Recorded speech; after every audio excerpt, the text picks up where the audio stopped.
નવનિર્મિત શાળાનું લોકાર્પણ, પરંતુ આમંત્રણ પત્રિકામાં જિલ્લા પંચાયત પ્રમુખ અને ડીડીઓની જ બાદબાકી થઈ ગઈ છે। જી હા, આ સમાચાર છે વડોદરાથી કે જ્યાં પાદરામાં નવનિર્મિત શાળાનું લોકાર્પણ કરવામાં આવ્યું। પંચાયત હસ્તકની નવનિર્મિત શાળાનું લોકાર્પણ કરવામાં આવ્યું। જો કે લોકાર્પણ માટેની આમંત્રણ પત્રિકામાંથી જિલ્લા વિકાસ અધિકારી અને જિલ્લા પંચાયત પ્રમુખના નામનો છેદ ઉડાવવામાં આવ્યો।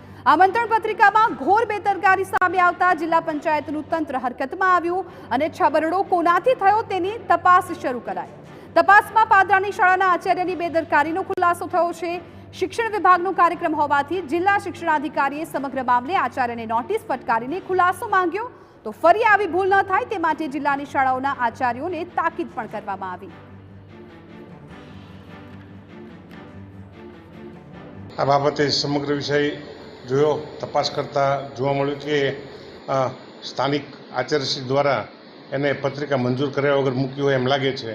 આ બાબતે ધ્યાન આવતા આપણે તેમની સામે નિયમો અનુસાર કાર્યવાહી કરવામાં આવશે અને ભવિષ્યમાં ભૂલ ન થાય તે માટે એને પણ નોટિસ પણ આપી છે અને એ ઉપરાંત બીજી જગ્યાએ પણ આવું ન થાય એ માટે લોકો કાળજી રાખે એવી અત્રેથી સૂચના અને આદેશ પણ અપાશે।